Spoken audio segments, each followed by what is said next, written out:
قومی اتحاد کے قیام کے دن سے ہی ذوالفقار علی بھٹو کا زوال شروع ہو گیا اور ایک زمانہ شناس رہنما ہونے کے باوجود اس کے پیچھے چھپے ہوئے محرکات کو پہچاننے میں ناکام رہے۔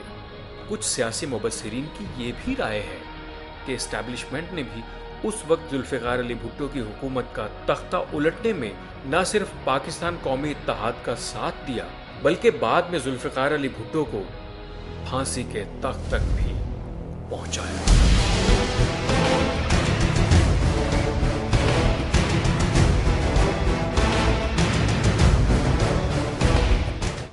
Except a last cigar which he had, and I was, watched him smoke that cigar, and his hand did not tremble, because to this day that memory comes to me about how the ash did not fall, and here was a man who had been told that within a few hours he would be hanged, and yet he was so calm, and there was a light in his face.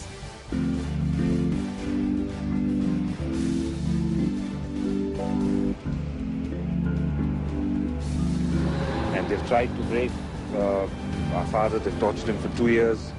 They couldn't do that. They tried to ruin his political name, and now they've killed him. We have nothing to be ashamed of. They have buried a martyr today.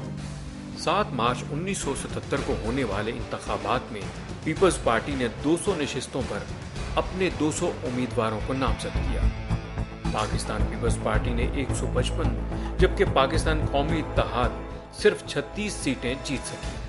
یہ انتخابی نتائج توقع کے برعکس تھے اور پی N اے کے رہنماؤں نے پاکستان پیپلز پارٹی پر انتخابات میں دھاندلی کا الزام لگاتے ہوئے 10 مارچ کو ہونے والی صوبائی اسمبلی کے انتخابات کا بائیکاٹ کر دیا اور اس کے ساتھ ساتھ انتخابی نتائج کو ماننے سے انکار کرتے ہوئے دوبارہ انتخابات کروانے اور چیف الیکشن کمیشن کو ہٹانے کا مطالبہ کر دیا۔ پی این اے کی قیادت نے پیپلز پارٹی پر 30 سے 40 نشستوں پر دھاندلی کا الزام لگاتے ہوئے سول نافرمانی کی تحریک کا آغاز کر دیا۔ 11 مارچ 1977 کو ملک گیر ہڑتال کی گئی۔ پاکستان قومی اتحاد کی تحریک کے بڑھتے ہوئے دباؤ کی وجہ سے ذوالفقار علی بھٹو نے عوام سے ٹیلی ویژن پر خطاب کے دوران واضح اور پر اعتماد انداز میں کہا تھا، میری کرسی بہت مضبوط ہے، اس کو کوئی نہیں ہلا سکتا۔ قومی اتحاد کی اس تحریک کے بعد ذوالفقار علی بھٹو نے مفاہمت اور مصالحت کی کوششوں کا بھی آغاز کیا۔ اس ضمن میں 17 اپریل 1977 کو ایک پریس کانفرنس کرتے ہوئے بھٹو نے متعدد مذہبی اقدامات کا اعلان کیا جن میں شراب کی ممانعت، نائٹ کلب کا خاتمہ اور جوا کھیلنے اور ریس پر پابندی لگانا اہم ترین تھے۔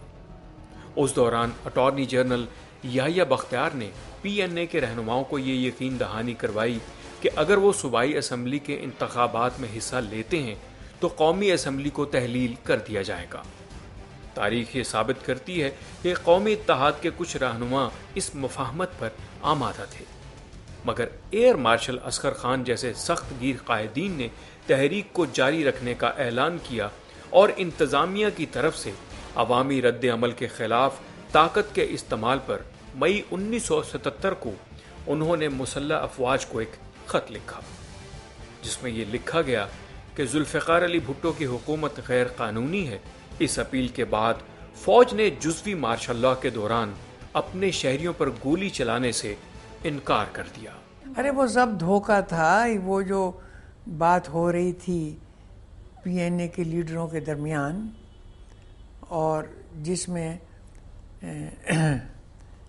بعض لیڈروں نے نہایت گندا کردار ادا کیا، فیصلہ نہیں ہونے دیا۔ پی این اے میں ایسے لوگ موجود تھے کہ جو بھٹو صاحب کے ساتھ مذاکرات کے حق میں نہیں چاہتے تھے کہ واصلہ لگے، اور ان کا خیال یہ تھا کہ فوج ہی ملک میں شفاف انتخابات کرا سکتی ہے۔ ذوالفقار علی بھٹو اور پی این اے کے درمیان شروع ہونے والے مذاکرات تعطل کا شکار ہوئے، لیکن 3 جون 1977 کو بالآخر مذاکرات کا یہ سلسلہ دوبارہ شروع ہو گیا جو 15 جون 1977 تک جاری رہا۔ اس دوران بھٹو 18 جون کو غیر ملکی دورے پر گئے اور 22 جون کو ان کی وطن واپسی کے بعد مذاکرات کا سلسلہ 3 جولائی 1977 تک جاری رہا، جس میں 1 جولائی 1977 کا سب سے طویل راؤنڈ بھی شامل ہے جو تقریباً 13 گھنٹے کا تھا۔ اور اس کے اختتام پر فریقین نے ایک دوسرے کو مبارکباد بھی دی۔ اس وقت یہ معاہدہ طے پانے کے بالکل قریب تھا۔ اصل بات یہ ہے کہ میں نے مولانا کوثر نیازی مرحوم نے ایک مشترکہ پریس کانفرنس کی تھی جس میں یہ بات کہی تھی کہ ہمارے تمام مذاکرات جو ہوئے ہیں سارے مطالبات مان لیے گئے ہیں۔ پاکستان قومی اتحاد نے قانونی ماہرین کے ذریعے سے اپنا ایک مسودہ بنایا تھا معاہدے کا، وہ معاہدہ زیر گفتگو تھا اور پیپلز پارٹی نے تمام باتیں مان لی تھیں، اس میں زیر طور کی چاہتے تھے تبدیلی، اور میں نے وہاں ان پر بہت زور دیا کہ آپ جانتے ہیں کہ ہماری جماعت میں ایسے لوگ ہیں کہ جو مارشل لڑنے کے حامی ہیں، تو آپ سائن کر دیجیے، ورنہ اگر آپ ایسا نہیں کریں گے تو یہ ڈر ہے کہ ملک میں مارشل لگ سکتا ہے۔ تو یہ اپوزیشن کی جماعتیں جس میں پروفیسر غفور صاحب، نوابزر نصر اللہ صاحب، میاں طفیل صاحب، ولی خان صاحب، اب یہ کہنا جی کہ سارے معاملات طے ہو گئے تھے اور یہ ٹھیک نہیں، تو اس وقت یہی لوگ حلوے بانٹ رہے تھے، مٹھائیاں بانٹ رہے تھے، یہی لوگ آگے ضیاء الحق صاحب کا شکریہ ادا کر رہے تھے۔ اس میں تو امریکہ شامل تھا۔ میرے پاس کتاب پڑھی ہے بریگیڈیئر ترمیزی کی، وہ انچارج تھے ISI کے لاہور میں، انہوں نے لکھا ہے کہ مولانا مودودی اور امریکن انفارمیشن آفس کے درمیان وائرلیس کا ٹیلی فونک رابطہ تھا ڈیورنگ دیز ایجیٹیشن۔ 4 اور 5 جولائی کی درمیانی شب کو chief of army staff general Zia الحق نے آپریشن فیئر پلے کے ذریعے ملک میں مارشل لا نافذ کر دیا۔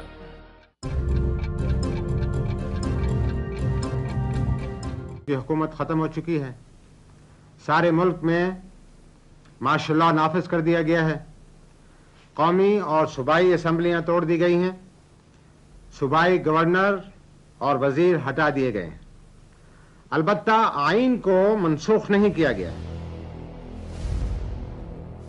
وہ ضروری نہیں تھا، یعنی ڈسکنٹینٹمنٹ تھا اور ایجیٹیشن تھا اور لوگ باہر نکل آئے تھے اور الیکشن کا بہت اسٹرانگ ایلیگیشن تھے کہ الیکشن رگڈ ہے، ریگنگ ہوئی بھی ڈیفینیٹلی ہوئی جی، لیکن اس کے بعد مذاکرات ہوئے اور میرا خیال ہے کہ وہ جو تصفیہ کن بات کچھ تھوڑی بہت رہ گئی تھی وہ سارٹ آؤٹ کر دیتے، مگر جیسے میں نے پہلے عرض کیا فوج کو موقع مل گیا، انہوں نے اقتدار کے اوپر قبضہ کر لیا۔ یہ تو ایک مفروضوں میں باتیں کرنے والی ہیں۔